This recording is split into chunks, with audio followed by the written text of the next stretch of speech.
कहानी की शुरुआत होती है साल 2007 से। शिया फैमिली अपनी बड़ी बेटी बेयू की मौत के बाद अपने टाउन छोड़कर एक नए शहर आए हैं, माजी को भुलाकर जिंदगी की नई शुरुआत करने। यहाँ उन्होंने अपना नूडल रेस्टोरेंट खोला है। नए जगह पे बिजनेस स्टार्ट करना कठिन होता है और उन्हें भी परेशानियां आ रही थी, पर उनकी सबसे बड़ी परेशानी की वजह हमेशा से बेयू रही है। वो वहाँ पे किसी को भी बताते नहीं कि उनकी एक बड़ी बेटी भी थी। खासकर वो कहा करते कि उनके बस 2 ही बच्चे हैं, उनकी बेटी यानी हमारी फीमेल लीड शॉ शिंग्यू और उनका बेटा शॉ शिंग्यू का छोटा भाई जिन्यू। शॉ शिंग्यू की माँ फांग हाओ बेयू के नाम से इतना चिढ़ती है कि उन्हें उसके बारे में बात करना या उसके किसी सामान तक को देखना गवारा नहीं, और ये बात शॉ शिंग्यू को बहुत अच्छे से पता भी थी। एक रोज वो रास्ते से गुजर रही होती है और उससे हमारा मेल लीड मिनशेंग टकरा जाता है, जो अपने दोस्तों के साथ किसी के पीछे भाग रहा था। वो उस आदमी से वॉलेट मांग रहा होता है जिसे वो एक औरत से चुरा के भाग रहा था, लेकिन शॉ शिंग्यू को लग रहा होता है कि वो उसे बुली कर रहा है। वो आते एक बागीचे में और एक बरगद के दरख्त के नीचे बैठकर अपने पुराने स्कूल के क्लासमेट माँ मिंगकाई को खत लिख रही होती है, और पेड़ पे बैठा मिंगशेंग उसे देखता है और उसका खत उठा लेता है और उसमें शॉ शिंग्यू का नाम पढ़कर समझ जाता है कि ये बेयू की छोटी बहन है। कंफर्म करने के लिए उसे रोकता है, पर वो उसके हाथ पे अपने निशान छोड़कर भाग जाती है। रात में शॉ शिंग्यू अपनी किताबों पे कवर लगा रही होती है और उसकी माँ फांग हाओ उसे कहती है नए स्कूल में बस पढ़ाई पे ध्यान देना और बदमाश बच्चों से दूरी बनाए रखना। सोते हुए शॉ शिंग्यू डर रही होती है। उसे लगा था इस नए शहर में कोई उसे नहीं पहचानता होगा, पर मिंगशेन से मिलने के बाद उसे लग रहा है कि शायद उसके साथ यहाँ भी वही सुलूक हो सकता है जैसा टाउन में हुआ करता। अगले दिन वो आती है अपने नए स्कूल और वहाँ उसकी मुलाकात सबसे पहले मिनशेंग के फ्रेंड्स जेलिन और चेन हाउ से होती है। एक नई स्टूडेंट को देखकर वो उसे अपनी ड्यूटीज कराने ले जाते हैं स्विमिंग पूल, जहाँ की साफ सफाई करने की जिम्मेदारी आज उनके सर थी। फिर उसे टीचर पूरे क्लास से इंट्रोड्यूस कराते हैं। उसके डेस्क में जियांग नियांग है, जिसकी माँ शॉ शिंग्यू के होम टाउन से बिलोंग करती है। फिर शॉ शिंग्यू की नजर पड़ती है पीछे सीट पे बैठे मिनशेंग पे, जो उसे ब्रेक टाइम पे फिर से बेयू की बहन कहकर पुकारने लगता है, और वो एक्चुअली में उसकी आवाज सुनकर मुड़ती भी है। पर चूंकि वो उस वक्त जियांग नियांग के साथ थी तो वो साफ कह देती है कि तुम्हें जरूर कोई गलतफहमी हुई है, मैं बेयू नाम की लड़की को जानती तक नहीं। अब क्लास हो रही है हेल्थ और फिजिकल एजुकेशन का, और टीचर शॉ शिंग्यू को खड़ा कराकर रीड करने को कहती है, क्योंकि बाकियों की तरह उसका ध्यान भी क्लास में नहीं था। लेकिन जब वो बुक खोलती है तो सारा पेज पेंसिल से खराब किया हुआ था, जिसकी वजह से उसे टीचर से सुनना पड़ता है। शॉ शिंग्यू को समझ आ गया था ये काम उसकी माँ का है। जब वो अपने बुक पे कवर चढ़ा रही थी तभी उसकी माँ ने ये किया होगा। वो घर पे इसका जवाब मांगती है, पर उनका कहना है ये सब चीजों के बारे में पढ़ने से कोई फायदा नहीं, बल्कि इससे बच्चे बिगड़ते हैं, जैसे कि उनकी बड़ी बेटी बेयू बिगड़ गई। अगले दिन स्कूल में मिंगशेंग शॉ शिंग्यू को उस चोट के बदले उसे अपना होमवर्क करने देता है। उसके नाम मानने पे बोलता है कि तुम्हें नहीं पता तुम्हारी बहन कैसे मरी। अपनी बहन का नाम सुनकर वो उसकी होमवर्क करने के लिए मान जाती है। क्लासरूम में बैठे वही र्यूमर्स के बारे में सोच रही होती है जो लोग कहा करते थे उसकी बहन के बारे में कि वो एड्स की वजह से मरी, लेकिन उसकी माँ ने कहा कि वो अपेंडिक्स के पोस्ट सर्जरी के कॉम्प्लिकेशंस की वजह से चल बसी। उसी अफवाह के बारे में वो अपनी माँ से बात करने की कोशिश करती है, पर फांग हाओ का अभी भी यही कहना है कि वो सारी बातें बस अफवाह ही है, जिसपे वो कहती है अगर हम उस अफवाह के खिलाफ कुछ कहेंगे नहीं तो कहीं भी चले जाए लोग हमें परेशान करना बंद नहीं करने वाले। इसी बातों को लेकर माँ बेटी में बाताबाती हो जाती है।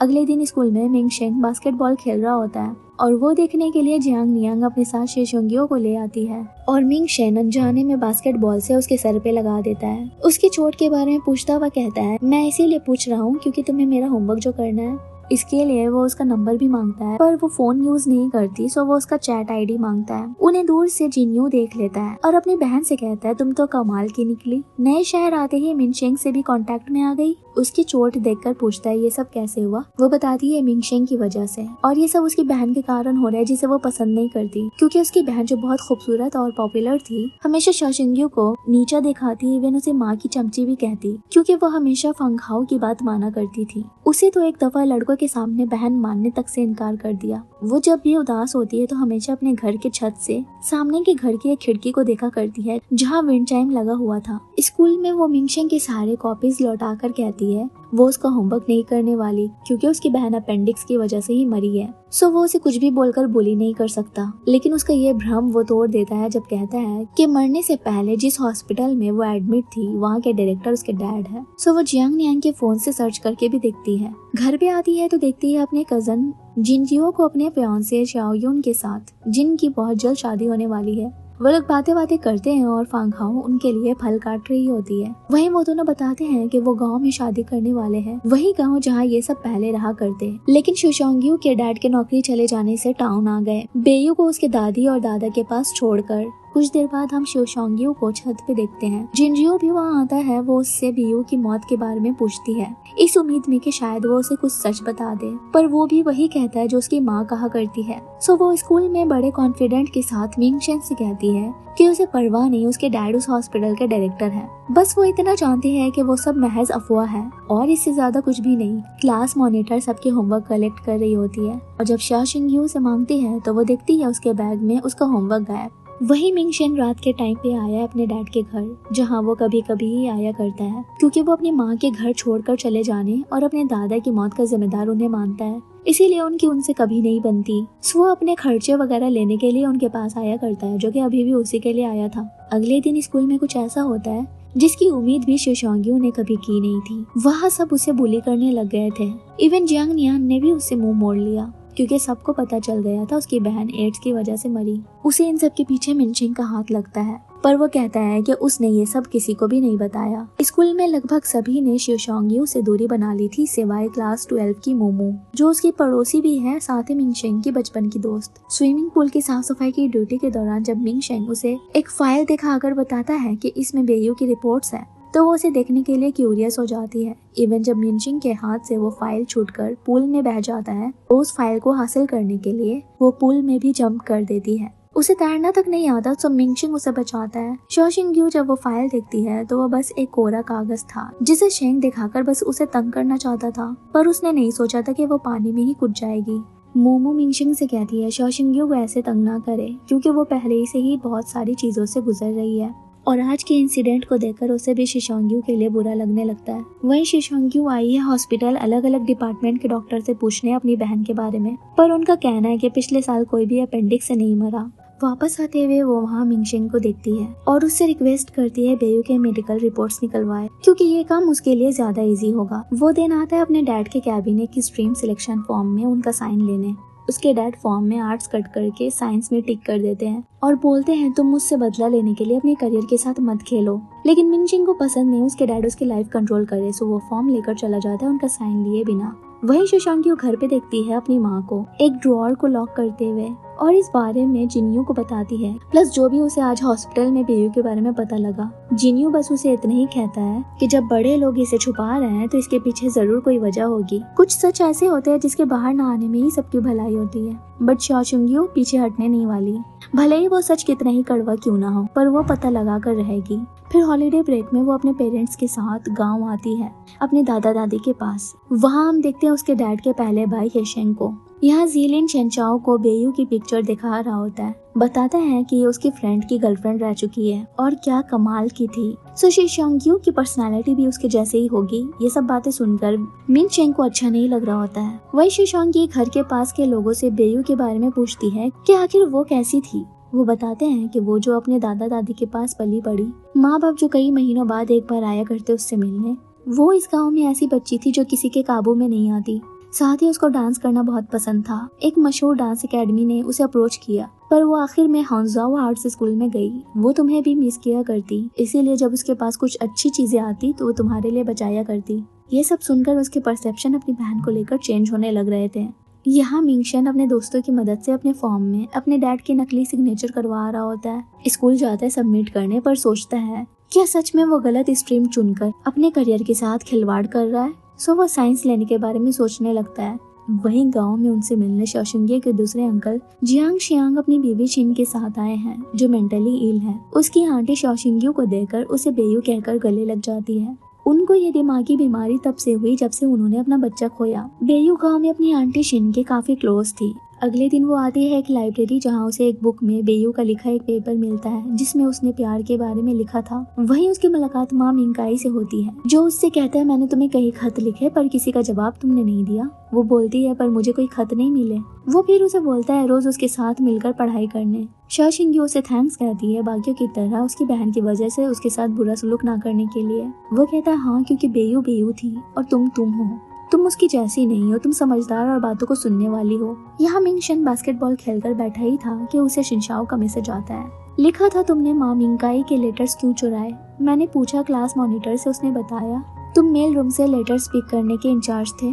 मुझे एक फेवर करो, मुझे बेयू की मेडिकल रिपोर्ट्स चाहिए। मैंने रिलीज फॉर्म भी फिलअप कर दिए हैं। जिनली और शिनचाओ अपने दोस्त को ऐसे स्माइल करते हुए मैसेज करता देख समझ जाते हैं कि ये तो गया काम से। वहीं घर पे मिस यू जेन आई है जो हेल्थ केयर वर्कर है। जियांग शांग के कहने पे चिन की चेकअप करने आई थी। उनके वापस जाते हुए च्योशुंग्यू उनसे पूछती है बेयू की मौत के बारे में अगर उन्हें कुछ पता है तो। पर उन्हें उस बारे में तो कुछ नहीं मालूम थी, पर एक बात जानती है कि बेयू के विंटर वेकेशन में स्कूल से आने के बाद मिसकैरेज हुआ था। इवन फांग हाओ भी ये जानती है। वो पूछती है उस आदमी के बारे में जिसका वो बच्चा था, पर उन्हें उसके बारे में कोई आइडिया नहीं।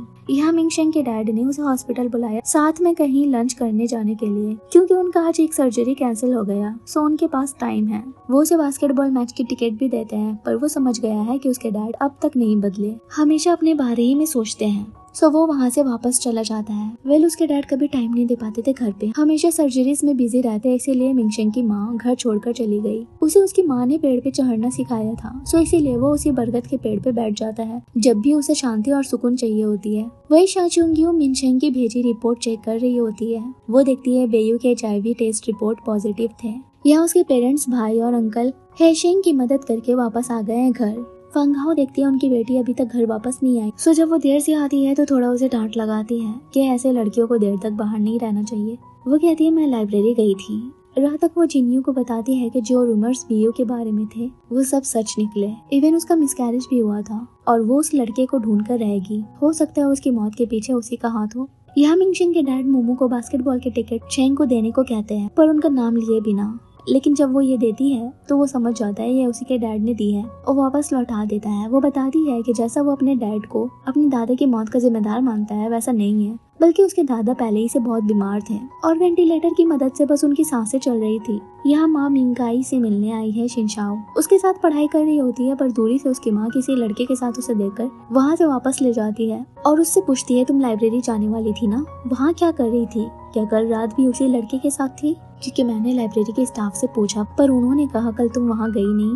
वो कहती है कि वो बस उसका एक क्लासमेट था और उनके बीच ऐसा कुछ भी नहीं चल रहा जैसे वो सोच रही, पर उन्हें उस पर यकीन नहीं हो रहा क्योंकि बेयू भी ऐसे ही बहाना करती थी। उनके लिए मान सम्मान इज्जत ज्यादा मैटर करता है। सो वो बोलती है अब से मेरी नजर तुम पे रहेगी। उनके जाने के बाद उसकी आंटी चीन उसका हाथ पकड़कर भागने लगती है और कहती है बेयू चलो यहाँ से निकल चले। खेतों में काम कर रहे जियांग सिंह उसे ऐसे भागता देख उसके पीछे जाते हैं और वो और तेजी से भागने लगती है और वो गिर जाती है और उनके हाथ से बेयू की डायरी भी।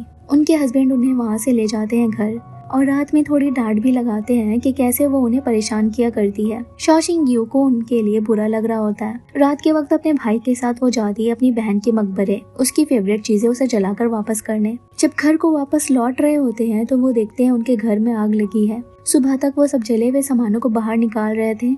पड़ोसी आकर बातें बनाते हुए कहते हैं ये सब उस पागल औरत की वजह से हुआ, सुना उसने सिगरेट रख कर छोड़ दिया था। जियांग शिंग अभी हॉस्पिटल में है उसके कारण। जिन्यू वहाँ से सबको भगाता है। शाओशिंग्यू देखती है बेयू के जले डायरी को जिसमें उसने किसी लड़के के बारे में लिखा था जिसे वो बहुत प्यार किया करती थी और उससे पहली बार कोई ऐसा मिला था गाँव में जिस पे वो रिलाई कर सकती। छुट्टी खत्म होने के बाद सब वापस शहर आ जाते हैं। स्कूल में हेल्थ चेकअप हो रहे थे। वहाँ जब शाओशिंग्यू अपनी हाइट मेजर कराने शू उतार कर गई तब देंगमी और गुआनलान ने उसके जूते डस्टबिन में फेंक दिए। जब वो वापस आती है तो देखती है उसके जूते गायब है और वो उसे ढूंढते रहती है पर उसे कहीं नहीं मिलता। वही बस मोजे पहने क्लासरूम में बैठी होती है। मिनचिंग ये देखकर उसे छुट्टी टाइम अपने जूते देकर कहता है इसे मेरी तरफ से फेंक देना। वो उसी जूते को पहनकर घर को निकल जाती है। दूर से शिंग उसे स्माइल करता हुआ देख रहा होता है। घर पे जब वो आती है तो उसकी माँ उसके पैरों में लड़के के जूते देखकर फिर से डांट लगाना शुरू कर देती है।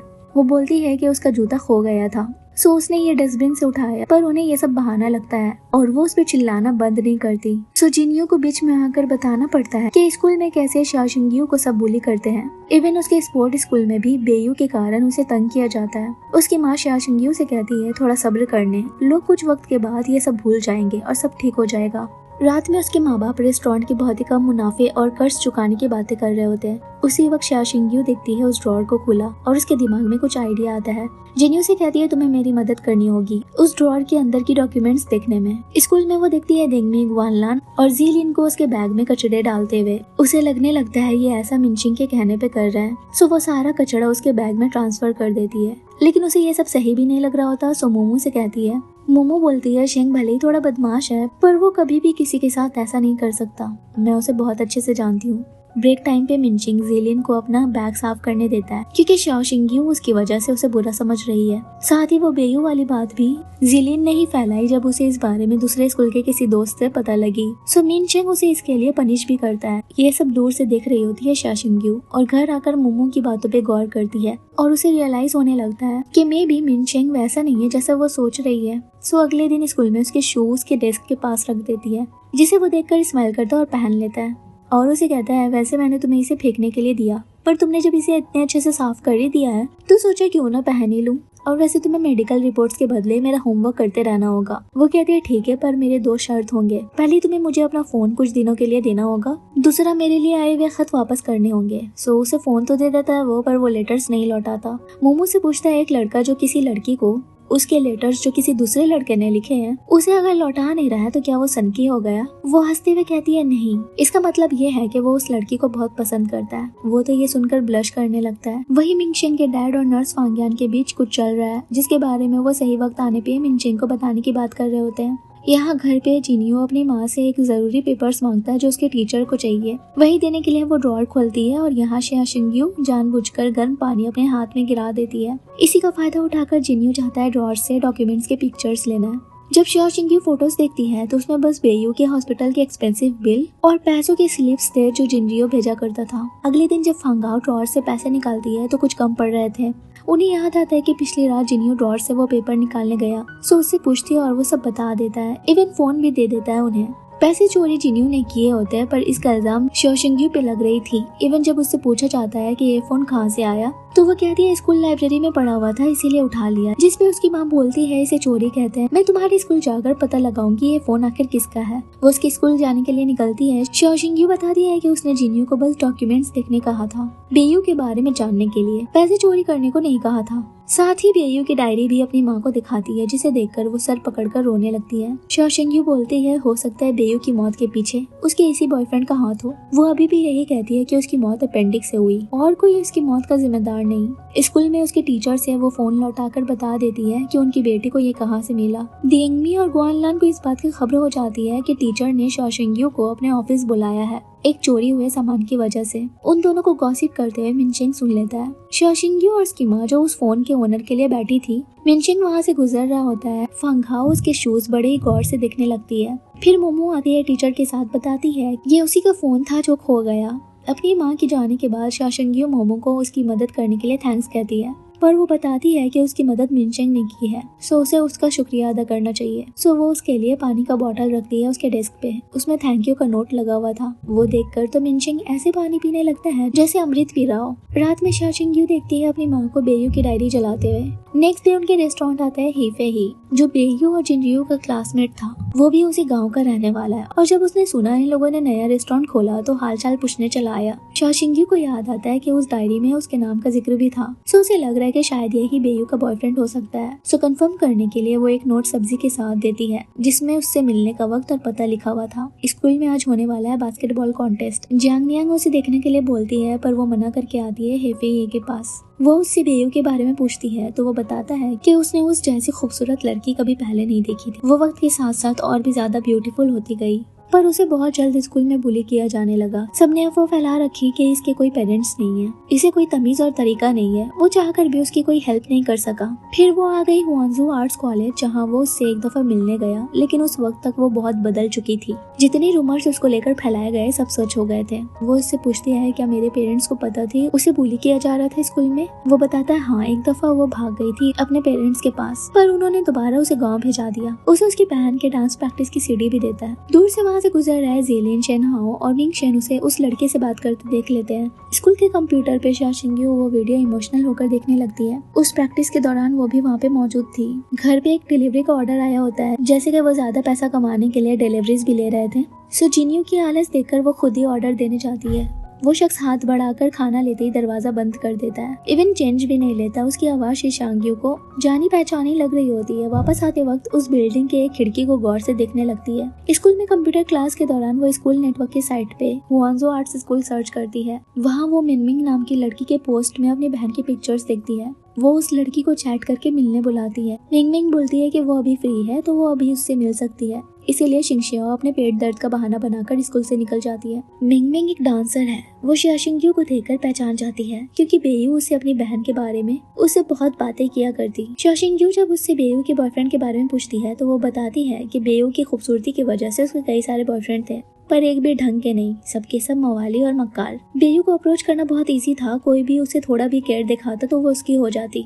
उसके है नाम के बॉयफ्रेंड के बारे में भी बताती है जिससे उसने ब्रेकअप करना चाहा, पर उसने उसे जबरदस्ती उस रिश्ते में रखा। ना उसे प्यार करता ना ही इज्जत। इवन उसके नए बॉयफ्रेंड ने भी उसका साथ नहीं दिया। वो हमेशा रोया करती क्योंकि कोई भी लड़का उसके साथ अच्छे से सलूक नहीं करता था, हमेशा उसे एक ऑब्जेक्ट की तरह समझता। वो उससे बेयू के गांव वाले बॉयफ्रेंड के बारे में पूछती है। उसे याद तो है बेयू ने एक बार जिक्र किया था, पर उसे उसका नाम याद नहीं। लेकिन उसे कहती है कि जैसे उसके बारे में मुझे कुछ पता लगेगा तो मैं तुम्हें बता दूंगी। फिर हम देखते हैं शाशंग्यू को जीलिन के लिए ऑर्डर लाते हुए। वो उसे बुली करते हुए नीचे दिखाने लगता है। ये देखकर मिनचेंग को अच्छा नहीं लगता। शाशिंग्यू जब ऑर्डर देकर जा रही होती है तो देखती है उसकी साइकिल की चेन निकल गई। मिनचेंग उसे ठीक करता है और उसके बदले उसे राइड देने को बोलता है, पर रास्ते में वो शाशिंग्यू से सीट स्विच कर लेता है क्योंकि उससे मिसबैलेंस हो रही थी। वो उससे उस कैफे वाले लड़के के बारे में पूछता है तो वो उसे बता देती है वो उसकी बहन का क्लासमेट था। इवन उसकी बहन की हालत कैसी हो गई थी उस एक लड़के की वजह से उस बारे में भी, और ये भी कि वो शख्स को किसी भी हाल में पकड़ना चाहती है। उतने में बारिश होने लगती है और दोनों भीग जाते हैं। घर आती है तो उसकी माँ को वो सीढ़ी दिख गई थी।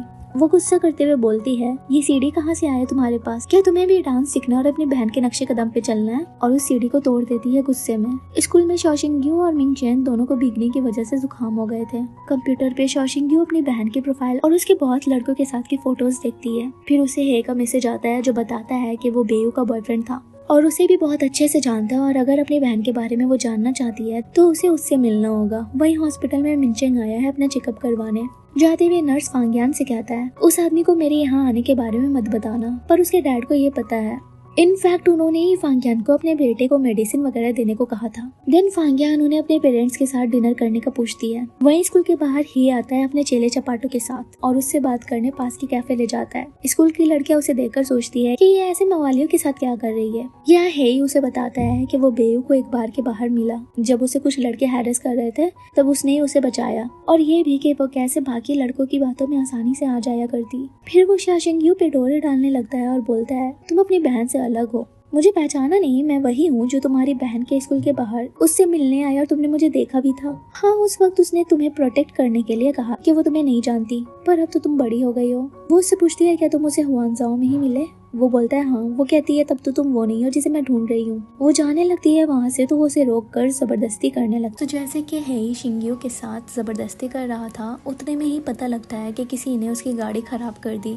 वो देखने के लिए बाहर निकलता ही है, तभी मोमो जिसने ये किया था शिंग्यू को लेकर बाहर आती है। रात में शिंग्यू उस टूटे कैसेट को टेप से जोड़कर उस जार में रख देती है जिसमें बेयू उसके लिए चीजें इकट्ठा करके रखती। उसमें वो इयररिंग भी थी जिसे उसने बेयू के फोटोशूट के वक्त ड्रेसिंग टेबल से उठाकर ट्राई किया था। यहाँ ही शिंग्यू के माँ बाप के रेस्टोरेंट तक आ पहुंचा और उनकी छोटी बेटी को बुलाने को कहता है। बताता है कि वो बेयू का बॉयफ्रेंड था, अब शिंग्यू को बनाना चाहता है, पर उसकी माँ चुप रहती है। सो वो वहाँ से चला जाता है ये कहते हुए कि मैं कल फिर आऊंगा। फांगहाओ अपने हस्बैंड से कहती है हम बच्चों को यहाँ आने नहीं देंगे, रेस्टोरेंट का जो भी काम है वो हम खुद कर लेंगे या फिर मैं किसी और को बुला लूंगी। अगले दिन वो हुआन को बुला लेती है जो शिंग्यू की कजन है, और अपने बच्चों से कहती है कि इसकी फैक्ट्री शट डाउन होने वाली है, सो इसीलिए मैंने इसे हमारे रेस्टोरेंट में हाथ बटाने के लिए बुलाया। अब से तुम दोनों स्कूल से सीधे घर आ जाना। रात तक वो शिंग्यू के छोटे छोटे कपड़े लाइक शॉर्ट्स वगैरह सब हटा देती है और बोलती है अब से तुम ऐसे ड्रेसेस मत पहनना। उसे समझ नहीं आ रहा ये सब हो क्या रहा है। सो वो आती है हुआन के पास पूछने की हुआनजो में इतनी सारी जॉब अपॉर्चुनिटी है, फिर तुम हमारे नूडल रेस्टोरेंट में काम करने क्यों आई? वो बोलती है क्योंकि आंटी को अर्जेंटली मदद चाहिए थी इसीलिए आ गई। स्कूल में भी ही उसके लिए फ्लावर बुके लेटर्स भिजवा देता है जिसे वो डस्टबिन में फेंक देती है। छुट्टी होते ही जल्दी जल्दी घर को निकलती है। उसे ऐसे देखकर जीलिन और चेन हाओ मिनशेंग को बताते हैं कि कैसे इसने हे के साथ पंगे करे हैं। यहाँ वो डर कर चली जा रही होती है, अचानक से किसी की परछाई देखती है और भी ज्यादा घबराने लगती है, पर जब देखती है वो मिनशेंग है तो रिलैक्स हो जाती है। वो बोलते हैं मैं इसी रास्ते से मोमो के घर जा रहा हूँ। सो वो उसके आगे आगे और शिंग्यू उसके पीछे पीछे। रात तक वो जिन्यू से पूछती है क्या बेयू कभी गाँव से भागकर मॉम डैड के पास आई थी। वो बताता है हाँ, वो जब आई थी तो उसने कहा कि उसे आगे नहीं पढ़ना और स्कूल नहीं जाना, हमारे पास ही रहना है। जिसपे मॉम डैड ने कहा पढ़ना बहुत जरूरी होता है, तुम्हें ग्रेजुएशन तो कंप्लीट करनी ही होगी, अगर पढ़ाई छोड़ दोगी तो लोग क्या कहेंगे। ये सुनकर शिंग्यू इसका जवाब मांगने निकलती है रेस्टोरेंट कि आखिर उन्होंने बेयू की मदद क्यों नहीं की। वहाँ हे पहले से बैठा था रेस्टोरेंट में तमाशा करके, उनसे उनकी बेटी को बुलाने कह रहा होता है और बोलता है तुम्हारी बड़ी बेटी बेयू ने मुझे धोखा दिया, मेरे पीठ पीछे दूसरे लड़कों को डेट किया, मैंने कितने पैसे उस पे लुटाए, उसका मुआवजा तो भरना होगा, वो तो नहीं रही तो तुम्हारी छोटी बेटी को मुझे डेट करना होगा, और वैसे भी उसने पहले मुझे अप्रोच किया। उतने में वहाँ शिंग्यू आकर उसके मुंह में पानी फेंक देती है। वो उसके पास आ रहा होता है पर पुलिस के सायरन की आवाज सुनकर भाग जाता है। उसकी माँ उससे पूछती है क्या ये जो बोल रहा था सच है।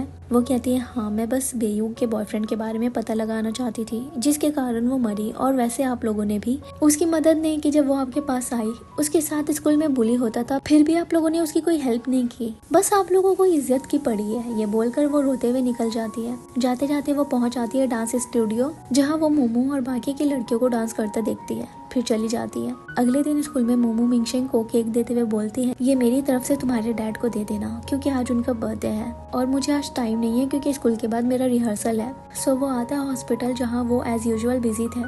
फांग्यान बताती है इमरजेंसी सर्जरी करनी है एक पेशेंट की, तुम कैबिन में रुको, वो सर्जरी खत्म करते ही आ जाएंगे। वो कैबिन में बैठा वहाँ पे रखी बुक्स देख रहा होता है कि तभी उसकी नजर एक बुक में रखे अपने डैड और फांग्यान के साथ में की फोटो पे पड़ती है। वही मिनशेंग के डैड जिन्हें अपने बर्थडे तक का याद नहीं है, फांग्यान उन्हें याद दिलाती है और बताती है कि मिनशेंग केक लेकर यहाँ आया है। वो आते हैं तो उसे वहाँ नहीं देखते, केक डस्टबिन में फेंका हुआ होता है और वो बुक में रखे फोटो सामने पड़े हुए होते हैं, जिसे देखकर वो समझ जाते हैं कि मिनशेंग को उनके और फांग्यान के बारे में सब पता लग गया है। यहाँ हुआन शिंग्यू को बताती है कि उसकी आंटी चिंग मर गई। उस हादसे के बाद उसके अंकल हॉस्पिटल के खर्चे नहीं उठा पा रहे थे, सो उन्हें घर लेकर आ गए और कुछ दिनों बाद वो चल बसी। वो बहुत ही स्मार्ट और एजुकेटेड थी। फिर उनके फैमिली वालों ने उनकी जल्द शादी करा दी। वो भी सोचती है कि अगर वो वहाँ नहीं आती तो आज जिंदा होती और बेयू भी। अगले दिन वो रेस्टोरेंट के बाहर देखती है हेई और उसके आदमियों ने कैसे कैसे गंदी चीजें लिख रखी है रेस्टोरेंट के दीवारों और दरवाजों पे। वहीं स्कूल में क्लास हो रहे हैं और लेट से आया मिनशेंग दिखता है शिंग्यू के बैग है पर वो नहीं। बाहर आता है तो वो गुमसुम बैठी होती है। वो कहती है क्यों ऐसा, बेयू मर गई और जिन लोगों ने उसके साथ गलत किया वो जिंदा है।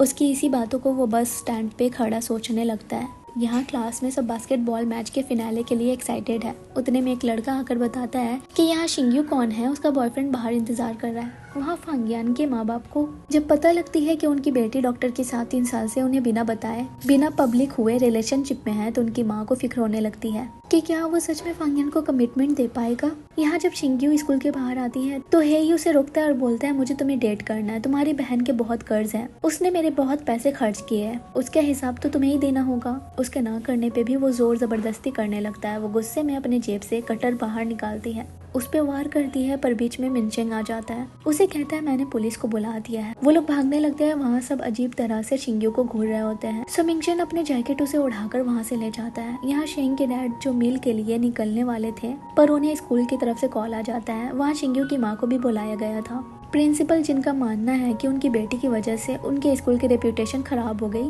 सो वो उसे सस्पेंड करने का कहते हैं, लेकिन शेंग बोलता है कि वो कटर मैंने ही मंगवाए थे और वो बस गलती से मुझे लग गई। उसके डैड भी अपने बेटे का साथ देते हैं। क्लास टीचर भी बोलते हैं वैसे भी वो गुंडे पकड़े गए हैं, इसमें शिंग्यू की कोई गलती नहीं है, उन लोगों की हिस्ट्री रही है ऐसी लड़कियों को हैरेस करने की। शिंग्यू भी एक विक्टिम है, अगर हम इसके साथ ऐसा करेंगे तब हमारे स्कूल का नाम और भी खराब हो जाएगा। तब जाकर प्रिंसिपल मानते और शिंग्यू को पनिश नहीं करते। मिनशेंग के डैड जब उसकी ड्रेसिंग करते हैं तब वो पूछता है आपने शिंग्यू की हेल्प क्यों की। वो बोलते हैं क्योंकि वो तुम्हारी दोस्त है और वैसे मुझे नहीं लगता वो ऐसा कुछ कर सकती है। अपने साथ ही कुछ दिन तक उसे घर पे रुकने को कहते हैं। वहीं उन्हें बार बार फांग्यान का कॉल आ रहा था, लेकिन वो अपने बेटे के सामने नहीं उठाते। रात तक अपने बेटे और खुद के लिए डिनर भी बना लेते। तभी टेलीफोन की रिंग बजती है। उसके डैड किचन में बिजी थे तो मिंगशेंग उठाता है। कॉल पे नेबरहुड की कमेटी थे जो याद दिलाते हैं कि आज उसके डैड शीट म्यूजिक डोनेट करने वाले हैं। दरअसल वो उसकी माँ का था जिसे उन्होंने ही अपने हस्बैंड को कहा कि इसका जो करना है करे, लेकिन फिर भी शेंग गुस्सा होकर अपने साथ उस बॉक्स को ले जाता है। यहाँ शिंग्यू देखती है उस घर की लाइट्स जो तब से बंद थी अब जल रही है। हॉस्पिटल में फांगियान शेंग के डैड से नाराज होती है ऐसे बोलकर ना आने की वजह से। वो सॉरी कहते हैं और बोलते हैं कि आज रात मैं चलूंगा तुम्हारे पेरेंट्स से मिलने। वो बताती है कि वो तो जा चुके हैं। वही क्लास में सब शिंग्यू से खफा है क्योंकि शेंग के हाथ पे चोट आने की वजह से बास्केटबॉल मैच उनकी स्कूल नहीं जीत पाई और इन सब के लिए शिंग्यू को ब्लेम करते हैं और माफी मांगने को कहते हैं। मिंगशेंग बोलता है ये मेरे और उसके बीच की बात है तो आप लोग मत आओ बीच में। थोड़ी देर बाद जब वो क्लास के बाहर होती है तब कोई उस पे कचरा फेंक देता है। मोमो आकर उसे अपने साथ डांस स्टूडियो ले आती है और बताती है कि उसने उस रोज उसे देखा था उन लोगों का डांस स्पेक्टेट करते हुए। सो वो उसे अपने साथ डांस कराती है, ठीक वैसे ही सिखाने लगती है जैसे कि बेयू किया करती थी। फिर उसे अपने डांस क्लब में ज्वाइन करने को भी बोलती है। वो कहती है मैं सोचकर बताऊंगी। रेस्टोरेंट में एक डिलीवरी का ऑर्डर आता है जिसे देने चिंग्यू जाने की जिद करती है क्योंकि उसे पता है कि वो शख्स कौन। जब वो खाना लेकर दरवाजा फिर से बंद करने लगता है तब वो उसे धक्का देकर खोल देती है और वो कोई और नहीं मिंगशेंग ही था। वो देखती है उसका पूरा कमरा मेसी ही। वो बोलता है ये सब तुम्हारी वजह से, मेरी इंजरी के कारण मैं सफाई नहीं कर पाया।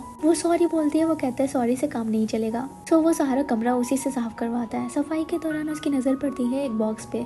उसमें वो उसकी माँ की फोटो देखने लगती है। जब शेंग उसे उसकी माँ की तस्वीर के साथ देखता है तो गुस्सा करके उसे वहाँ से भगा देता है। अगले दिन स्कूल में शिंग्यू भी उसे इग्नोर करने लगती है। वो सॉरी बोलता है ऐसा अपना आपा खोने के लिए और उसे बोलते है कि तुम्हें अपने फ्रेंड के लेटर्स नहीं चाहिए, आज उसी पेड़ के पास मिलना, मैं वो खत तुम्हें लौटा दूंगा, अगर नहीं आई तो समझ जाऊंगा तुम्हें वो नहीं चाहिए। जब वो आती है तो उसे पेड़ पे चढ़ने बोलता है और उसे उस बिहेवियर के लिए सॉरी कहता है और बताता है कि वो चीजें उसकी माँ की है। फिर अपनी स्टोरी कि जब वो छोटा था तभी उसके मॉम डैड ने डिवोर्स ले ली, फिर उसे उसके दादा ने पाला लेकिन वो भी चल बसे। अब वो बिल्कुल अकेला एक बर्डन बन गया है।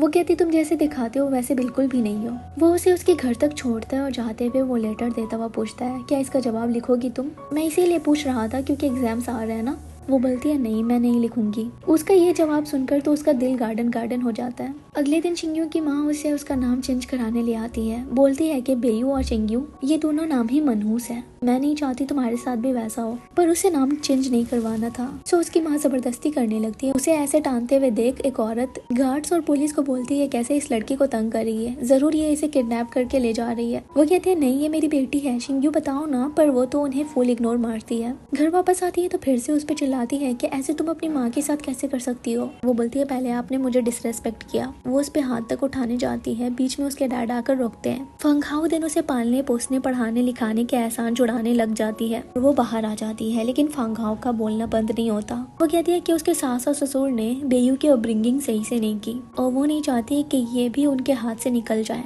बातों में ये पता लगता है कि वो बेयू को अपने साथ ही रखना चाहती थी, पर लू शेंग के माँ बाप ने ही बेयू को अपने साथ रख लिया।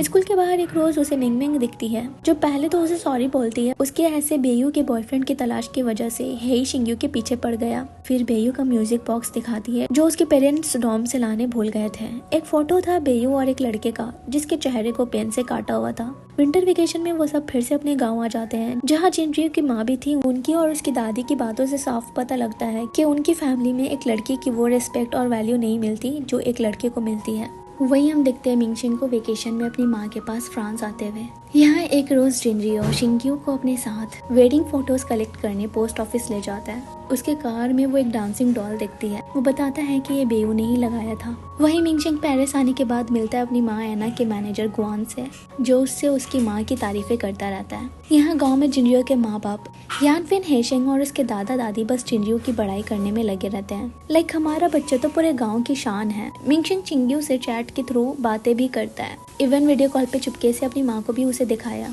एक रोज अपनी दादी का कुछ सामान निकालते वक्त स्टोर रूम में चिंग्यू को एक डायरी मिलती है जो उसकी मरी हुई आंटी शिंग की थी। वही मिंगशेंग की माँ जिसे खाना बनाना नहीं आता तो गुआन उनके लिए खाना लेकर आता है, साथ ही फ्लावर भी।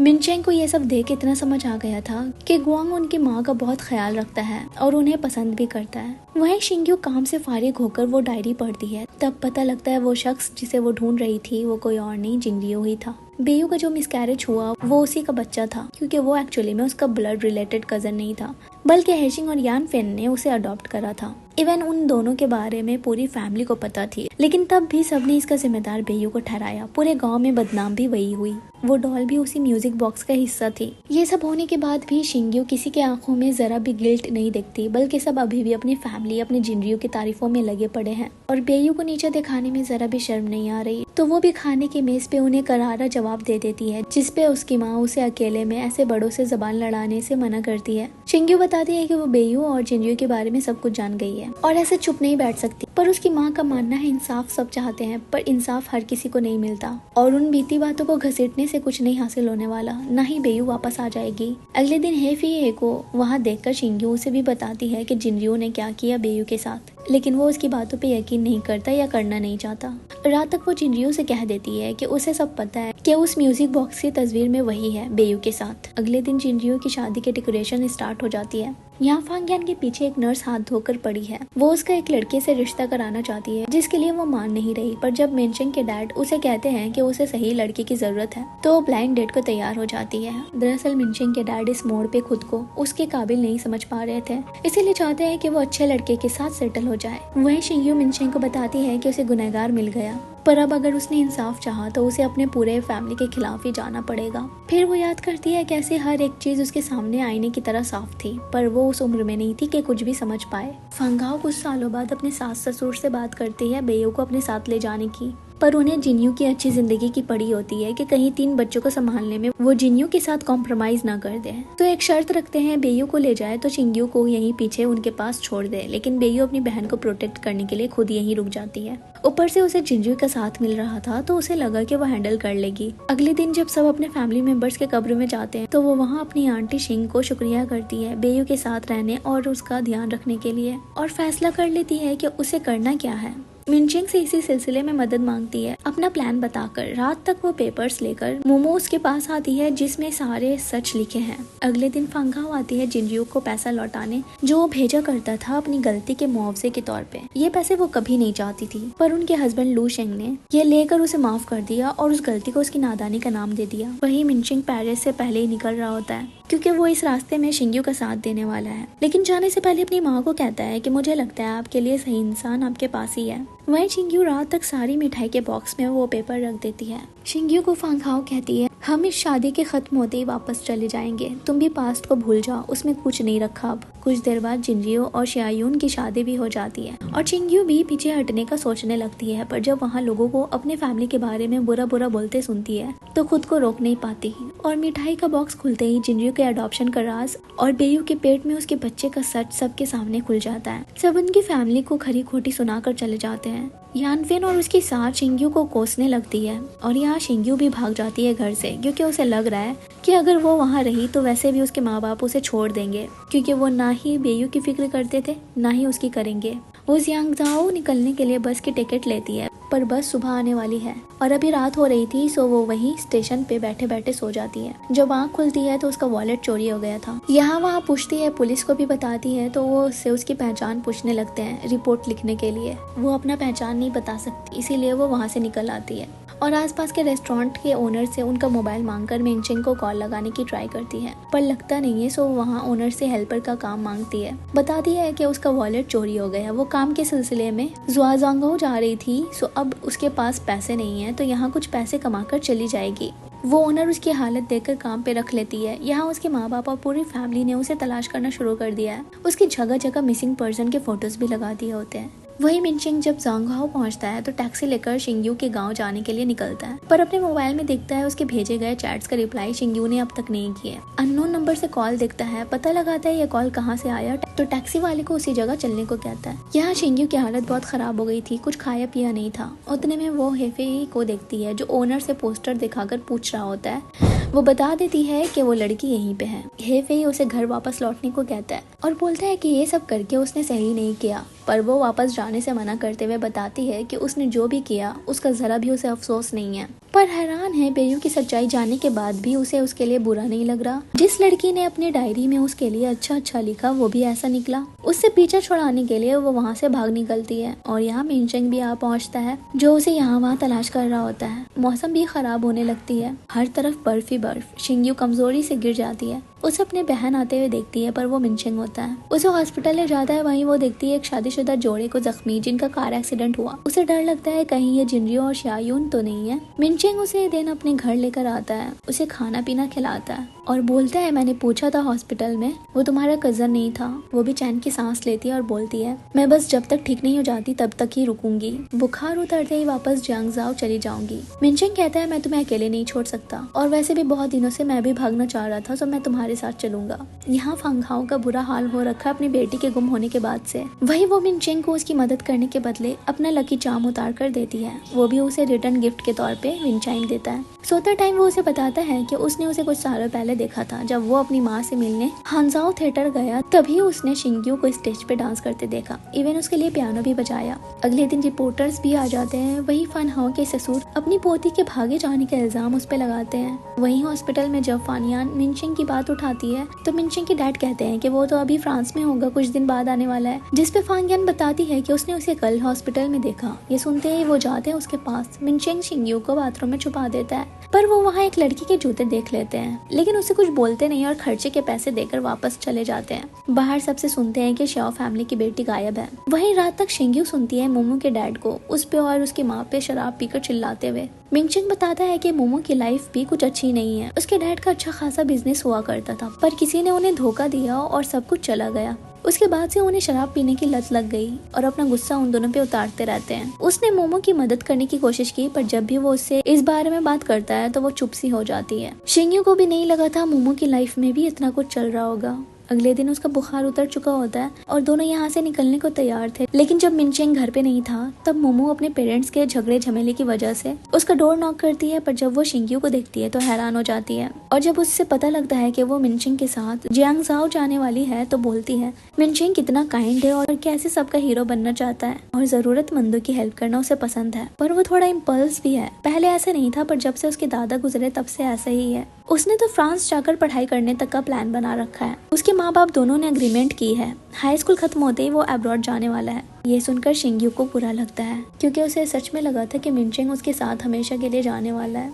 वो जाते हुए उसे मना करती है उसके आने के बारे में मिनचेंग से कहने, ताकि वो उसके लिए परेशान ना हो। मोमो की बातों पे गौर करके शिंग्यू को भी लगता है कि मिनचेंग के ऐसे उसके साथ चले जाने से उसका करियर बर्बाद हो सकता है। रात तक दोनों पैकिंग करते हैं कल जियांगजाओ निकलने के लिए। और फिर जब मिंगशन ने वहां जाकर एक सुपरमार्केट में काम करने की बात करी तो उसने साफ कहा कि ऐसी लाइफ के लिए वो नहीं बना। उसकी वजह से अपनी जिंदगी उथल पुथल कर देने में क्या समझदारी है। वो बोलता है ये सिर्फ तुम्हारी वजह से नहीं है, ये मेरा खुद का भी फैसला है, पर तुम्हारी बातों से ऐसा लग रहा है कि जैसे तुम पीछे हटने वाली हो। वादा करो मुझसे ऐसा नहीं करोगी तुम। अगले दिन टैक्सी लेने बाहर जाता है और बोलता है जब तक वो कॉल न करे बाहर ना आए। लेकिन शिंग्यू ने सोच लिया है कि वो मिनचेंग को इस रास्ते में अपने साथ नहीं घसीटने वाली। सो उसके जाते ही खुद भी निकलती है अकेले जियांगजाओ जाने के लिए, पर बाहर कदम रखते ही रिपोर्टर्स को दिखती है। किसी ने उन्हें इन्फॉर्म कर दिया था शिंग्यू के बारे में। वो अपना मुंह छुपाकर वहाँ से निकल रही होती है, लेकिन एक पड़ोसी पकड़ लेती है। वहीं यहाँ मिंगशन जब घर पे कॉल लगाता है तो वो उठाती नहीं है। अचानक से देखता है आगे में हल्ला मुल्ला होता है और शिंग्यू को भी देख लेता है। उतने में उसकी माँ आकर अपनी बेटी को मारने लगती है। लुशेंग और जिन्यू उन दोनों को घर लेकर आ जाते हैं, जहाँ शिंग्यू के दादा ऑलरेडी थे। उसे अपने घुटनों पे झुक के माफी मांगने को कहते हैं। उसके ना झुकने पे उसके डैड जबरदस्ती झुकाते हैं, लेकिन शिंग्यू माफी नहीं मांगती, सो वो भी वहाँ से गुस्से में निकल जाते हैं। यहाँ मिंगशन आया अपने डैड के पास क्योंकि उसे लग रहा है कि टीवी स्टेशन वालों को शिंग्यू के ठिकाने के बारे में इन्होंने ही बताया, क्योंकि उनके अलावा कोई और उसके घर पे नहीं आया था। सो वो उन पे गुस्सा करने लगता है। वहीं फांगाओ शिंग्यू से पूछती है आखिर वो इतने दिन तक कहाँ थी। वो बताती है कि उसे मिंगशन ने अपने घर रुकाया था। वो पूछती है पर क्यों?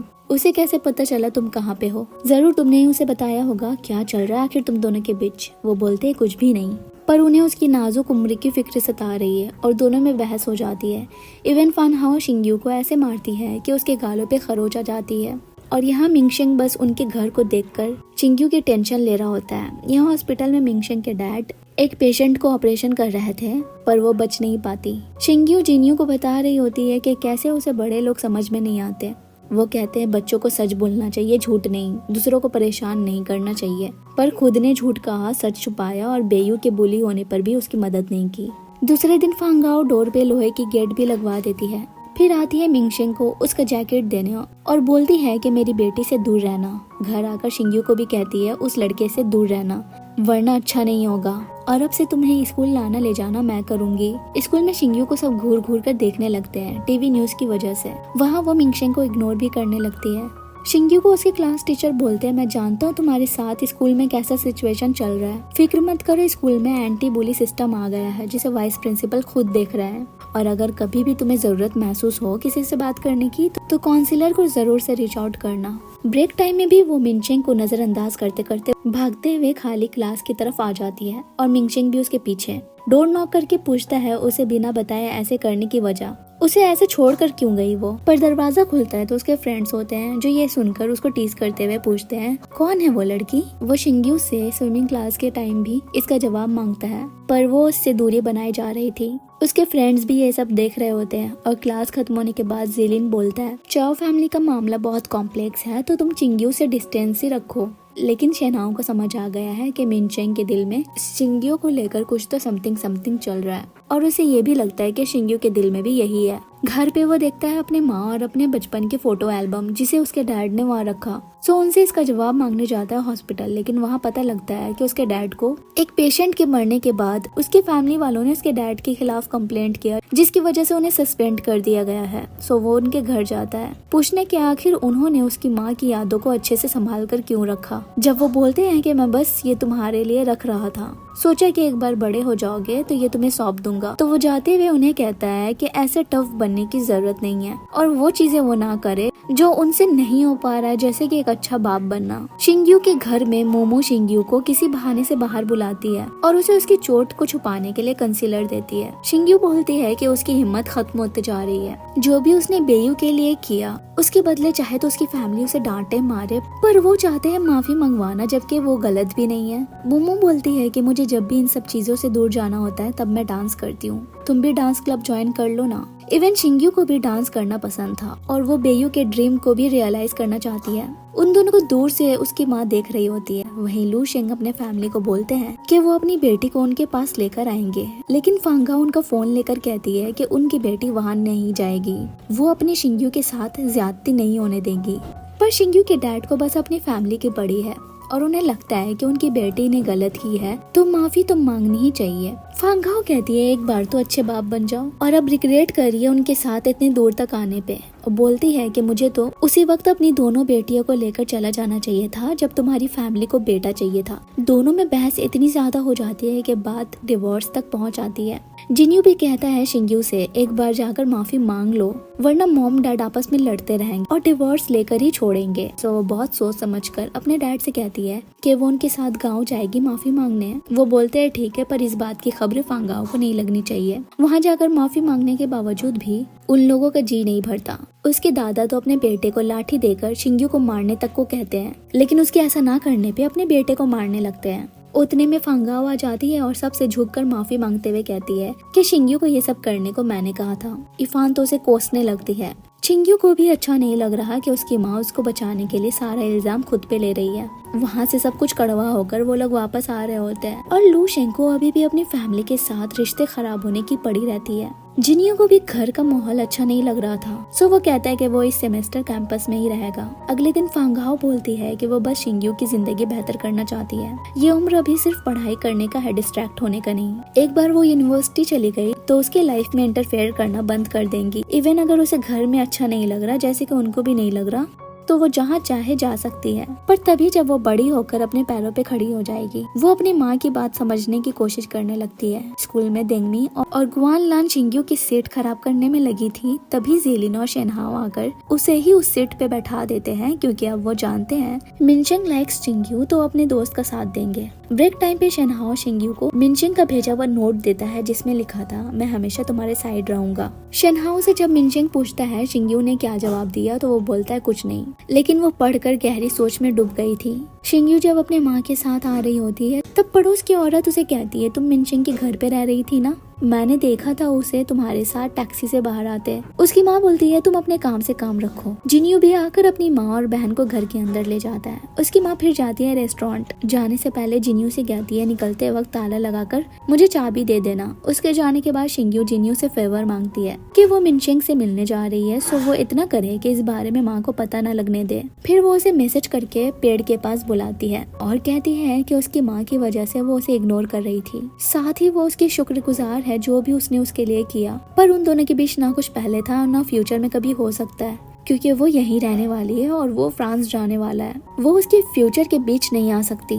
ऊपर से वो उससे पहले से नफरत करती आई थी और अभी भी करती है। मिनशिंग का ये सब सुन के तो दिल टूट जाता है। हालांकि दर्द शिंग्यू के दिल में भी हुई, पर वो ये सब मिनशिंग की भलाई के लिए कर रही थी। स्कूल में उसके क्लास टीचर को जब शिंग्यू के टेस्ट में लिखे ऐसे के बारे में पता लगती है तो उन्हें समझ आता है कि उसके मन में कितने सारे सवाल और बातें हैं। सो वो डॉक्टर ली फैन, उन्हें अभी स्कूल वालों ने बुलाया है, सो उनसे मिलने का उसे सजेस्ट करते हैं। वहाँ वो मोमो को देखती है जो बताती है कि वो डॉक्टर ली फैन से ओपन अप नहीं हो पा रही क्योंकि उसके दिमाग में ऐसी ऐसी बातें हैं जो बहुत ही अजीब है और समझ नहीं आ रहा वो कैसे बताए। स्कूल से घर आते वक्त रास्ते में साइकिल खराब हो जाता है। वहाँ से गुजर रहे कुछ लड़के फांगाओ के सामने शिंग्यू को छेड़ने लगते हैं। वहाँ से जा रहा मिनशिंग ये देखकर आगे बढ़ जाता है। तीनों दोस्त खा पी रहे होते हैं कि जेलिन मिनशिंग को शिंग्यू के वायरल फोटोज दिखाता है। उसे लगने लगता है कि उन लड़कों ने उसके साथ कुछ किया है। वो भागता हुआ जाता है। वहाँ सब्जी बिखरे हुए थे जिसे फांगाओ ने फेंक फेंक कर उन लड़कों के मुंह पे मारा था। मिनशिंग उन लड़कों को देखकर बहुत धुलाई करता है। वहाँ पुलिस तक आ जाती है। फिर पता लगता है कि वो फोटो एडिट किया हुआ था।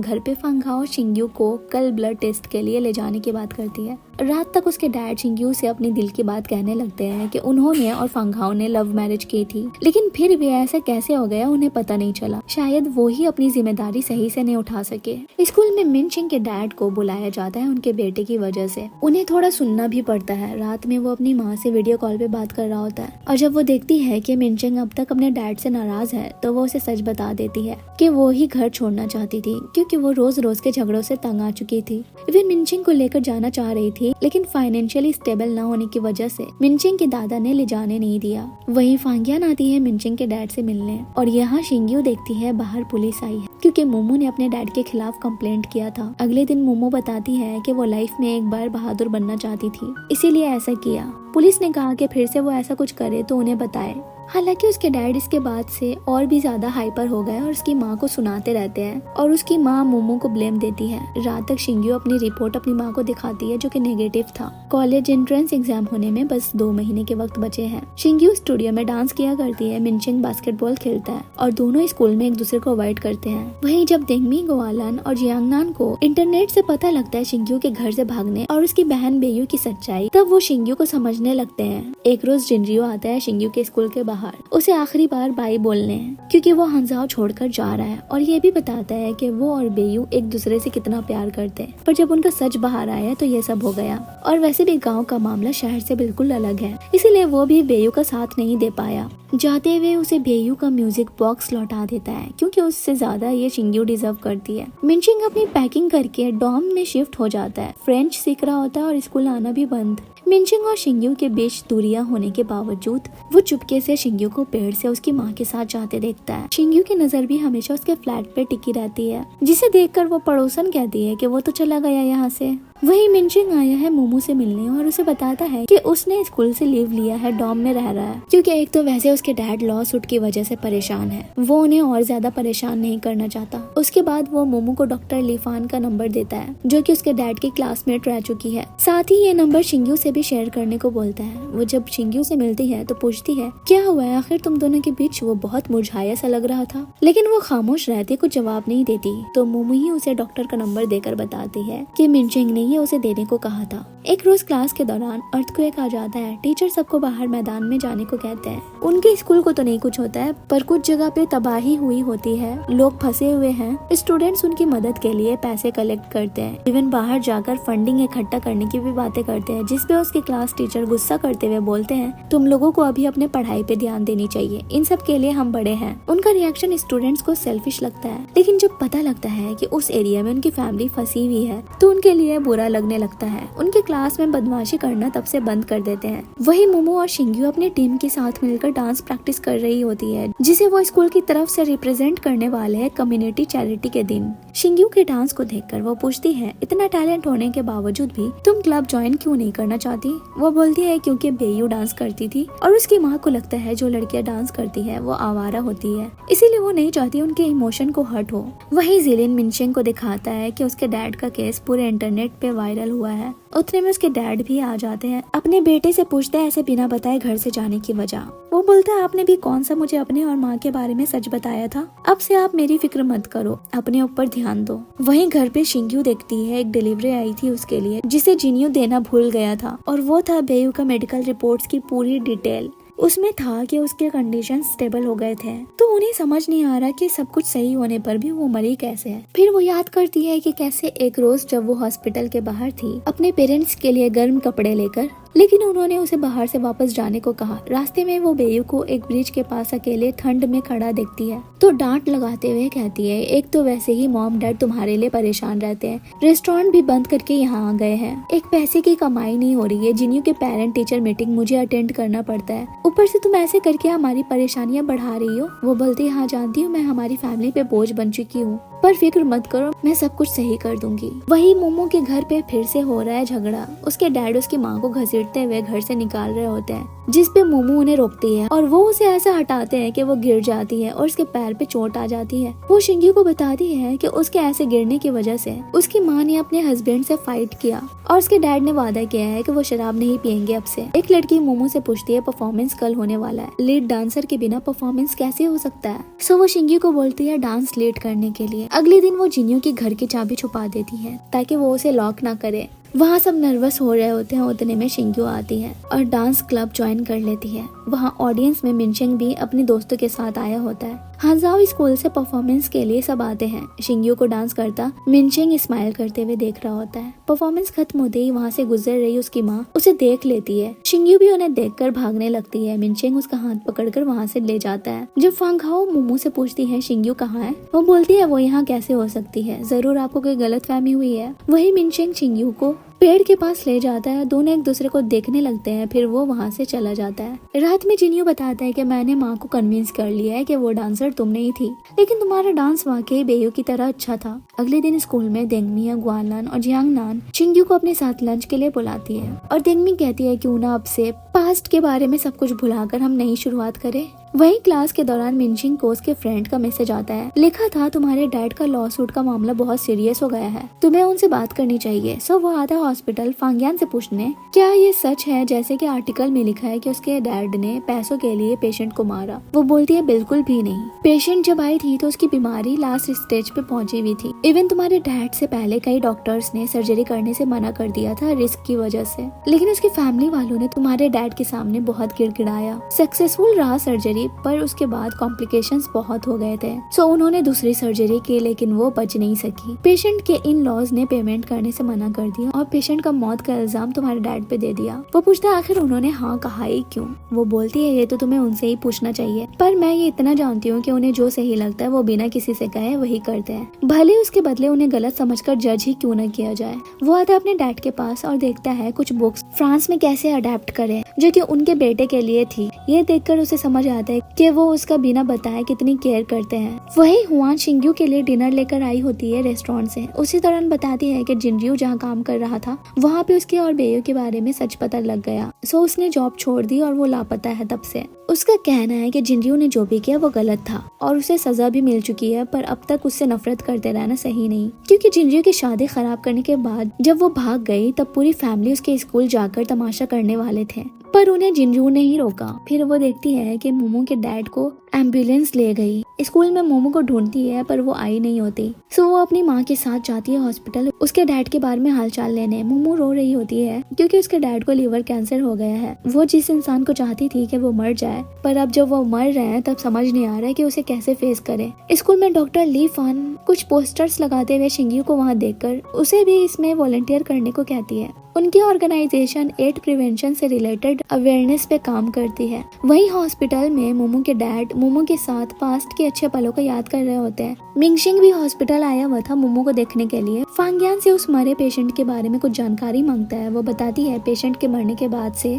उसका हस्बैंड गायब है और एक दफा फिर उसके इन-लॉज आते हैं हॉस्पिटल में, तमाशा करते हैं कि मेडिकल बिल पे नहीं करना उन्हें, इवन पेशेंट की मौत का कंपनसेशन भी चाहिए। पर एक दफा उनके डिपार्टमेंट में किसी ने कैश भिजवाया था उसी पेशेंट का बिल का बोलकर, पर वो किसने भिजवाया था वो पता नहीं। वापस जाते वक्त एंट्रेंस के पास शिंग्यो को देखता है क्योंकि बाहर बारिश हो रही थी। उसके पास छाता होने के बावजूद भी उसने कहा कि उसके पास नहीं है ताकि उससे बात करने का थोड़ा टाइम मिल जाए। उससे उसका हालचाल पूछता, सेम वो भी पूछती है। फिर वो बताता है कि अब वो स्कूल नहीं आएगा, वो पेरिस के मेडिकल यूनिवर्सिटी में अप्लाई करने जा रहा है। सो ये उनकी आखिरी मुलाकात हो सकती है। सो उससे पूछता है अगर उसे उससे कुछ कहना है तो। वो बस बोलती है बेस्ट ऑफ लक। बारिश कम होते ही निकल रही होती है तो वो उसे छाता देते हुए बोलता है मैंने झूठ कहा था। वो कहती है नहीं ले सकती, जैसे कि ये हमारी आखिरी मुलाकात है तो मैं इसे लौटा नहीं पाऊंगी तुम्हें। शिंग्यो को लगता है कि बेयू पे उसकी फैमिली वालों ने गिव अप कर दिया होगा। इसी बारे में वो अपनी माँ से पूछती है पर वो कुछ जवाब नहीं देती। वही स्कूल में मोमो बताती है कि कुछ दिनों से उसे बचपन की याद आ रही है जब उसकी फैमिली खुश रहा करती थी। उसके डैड एलिमेंट्री स्कूल के टीचर हुआ करते हैं। भले ही कमाई कम थी पर सब कुछ सही चल रहा था। जब वो छोटी थी तब उसने अपने डैड से एक बार कहा कि उसे बड़ा घर और अच्छे कपड़े चाहिए।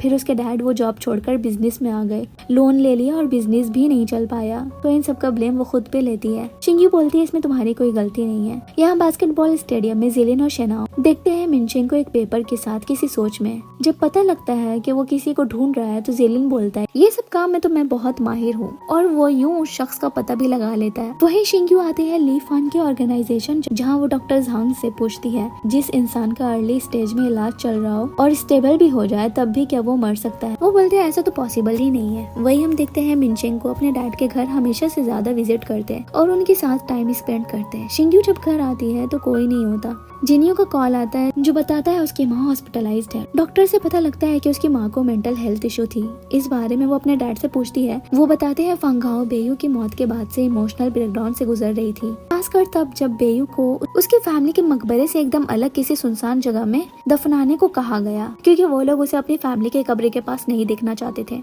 वो एक रोज रात को फंगाओ को उसी कब्र के पास सोए हुए दिखते हैं। यहाँ मिनशिंग आ पहुंचा है पेशेंट के हस्बैंड के पास। वहीं हॉस्पिटल में कमेटी आ चुकी है, मिनशिंग के डैड भी है। उतने में वहाँ वो आदमी आकर बताता है कि वो सच में थैंकफुल है उनका, जहाँ बाकी के डॉक्टर्स ने मना कर दिया था। उन्होंने ही उसकी बेबी का ऑपरेशन किया पर उसकी मौत के बाद उसे कुछ समझ नहीं आ रहा था, प्लस मेडिकल बिल के पैसे भी नहीं थे, इसीलिए भाग गया बड़े शहर काम करने के लिए ताकि पैसे चुका सके। लेकिन उसे पता नहीं था कि उसके जाने के बाद उसकी फैमिली ऐसे उन पे केस कर देगी। वो कंप्लेंट विड्रॉ कर लेते हैं। मिनशिंग के डैड को पता है ये काम उनके बेटे ने किया है, जो लैंग्वेज क्लासेस मिस करके यही सब करने में लगा था। वो आते हैं उस पेड़ के पास जहाँ वो मौजूद था। वो पूछता है पर आपको कैसे पता लगा इस जगह के बारे में? वो बताते हैं कि जब भी तुम अपने दादा से झगड़ा करके घर से भाग आते तब यहाँ आकर सो जाते हैं और मैं ही तुम्हें अपने कंधे पे घर वापस लेकर आता। और मिनशिंग को लगता था कि ये उसके दादा थे। वहीं शिंग्यू उस ऑर्गेनाइजेशन की वॉलंटियर बन गई है।